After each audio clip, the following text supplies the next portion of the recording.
we've seen holdouts, hold-ins, but it's so rare, certainly in this day and age, seeing something like that involving a rookie. Right? I mean, we walked at the beginning of this week through those who want new contracts. They want their contracts handled in a certain way, financially. But these people are in their late 20s, early 30s, where their clock's ticking, and they know they got one last bite at the contractual apple with a ton of money on the line. Trey Hendrickson, T.J. Watt, Terry McLaurin. Those are all 30-year-olds, and then for McLaurin, 29 years old. That makes sense, right?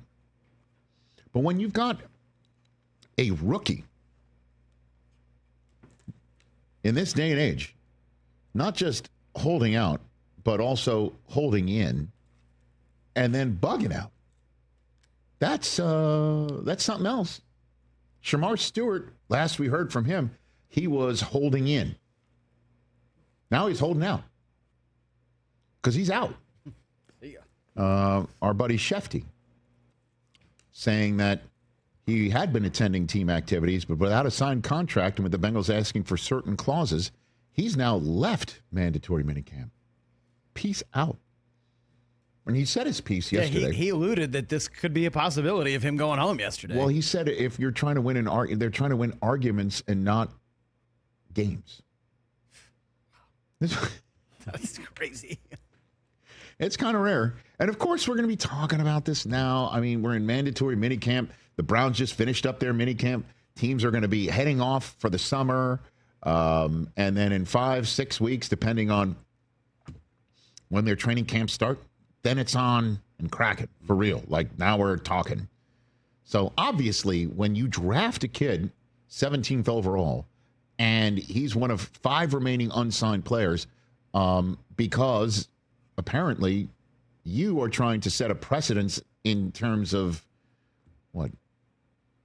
Voidable guarantees and things of that nature. Again, we don't know what it is, but it is something that the Bengals don't want to give to Shemar Stewart that they did to their previous 2 first-round draft choices. He's clearly standing on some form of a principle. Stand on business is what the kids say. Correct. Rich. Yeah. Thank you, sir. And it's rare.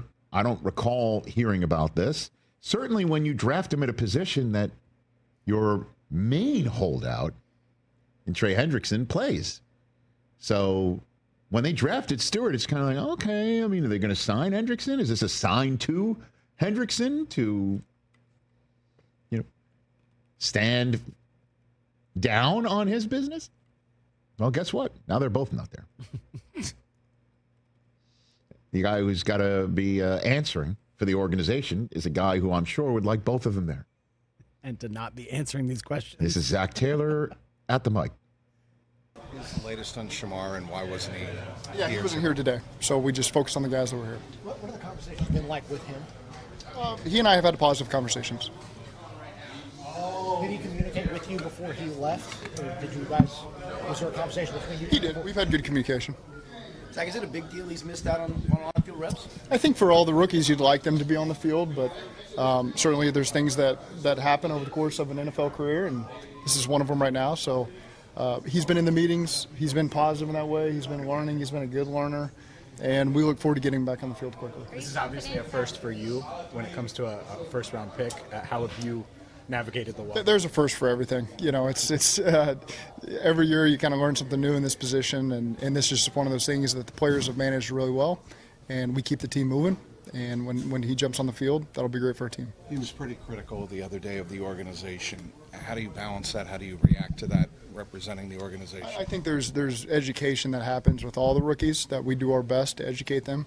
Number one, we want to protect our team in our locker room. And so there's some things I understand when there's frustration there, but that's how he chose to do it, and that's his prerogative. And we look forward to getting him back in the fold. He told us that he won't practice unless he signs his contract. So at this point, are you confident that he'll have his contract signed by the start of training camp? I'm not going to make any predictions.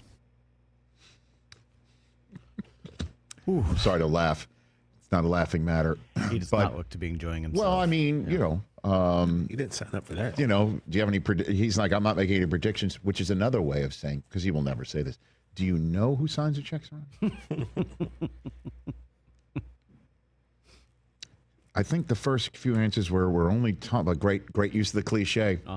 Only talking about the guys. We're focused on the guys who are here, right? But they're talking. They're talking. Positive communication. Positive, yep. We spoke, yep. And, you know, the Godfather way to put it would be never let anybody outside the family know what you're thinking again. Right? Santino learned that the hard way. You know? Sure did. I think his dad slapped him across the face when he told him that, maybe. Tough love in that instance. Never let anybody outside the family know what you're thinking again. Because guess what? You know, that end of the business. Yeah. One minute you're buying oranges and apples. The next one you're on the street. Or in Sonny's case, he's on the causeway. That's correct. Ooh. Getting Swiss cheesed up. But, you know, that's a little bit more dramatic than what's happening in Cincinnati. Right now. I don't know how I don't know how this business gets handled. I mean, we got Pelissero on tomorrow's program. Maybe he can tell us what's up with these clauses. Well, I mean, he knows what the clause is. I'm sure he knows what the holdup is.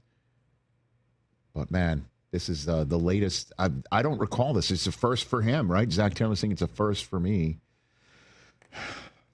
I have no idea how this is going to finish up. I know T.J. Watt's getting signed. I know McLaurin's going to get signed. I know it. I feel it in my bones. Especially since that could be. I can feel it. Especially with McLaurin, there's been a lot of conversation about somebody who showed up big boned on social media these days. You go trying to fat shame somebody else. I'm not fat shaming at all. Devo Samuel, I'm not concerned about. We can only go on what the videotape is showing us. I don't know. Maybe he's got some James Harden in him, you know? One minute you think he's got too many honey buns, the next one he's beating you. I don't know. I'm hoping that for Commanders. It's only June. With You know what I Devo. mean? It's only June. I can't believe that was part of the conversation yesterday. We're just so bored waiting for football. I know. My God. Big time. Are we just so bored waiting for football? So bored. I mean, respectfully, I'm loving baseball right now, so I'm not that. Oh, God. No. As you know, I was enjoying baseball yesterday. So Cincinnati will get here eventually. Hey, and so Cincinnati fans, what they're finals right now, bro. They're liking what Andrew Abbott, right? And they're liking Ellie De La Cruz. Ellie hit a bomb yesterday, but hit us in the back got of the head. Absolutely smoked. No, I know that, Yeah, but in the case of Shemar Stewart, I've never seen this. I do not know how this is going to finish up. And I mean, I don't know what they're. I would pay Trey Hendrickson. I'd find the money. I'd have him come in, and at least you're looking at Joe Burrow, and you're saying, we got you your three guys.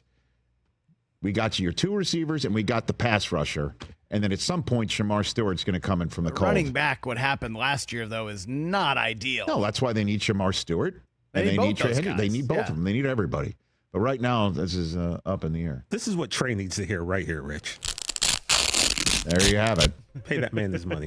Well, that's when you know when you hear a bell, that's when an angel gets its wings.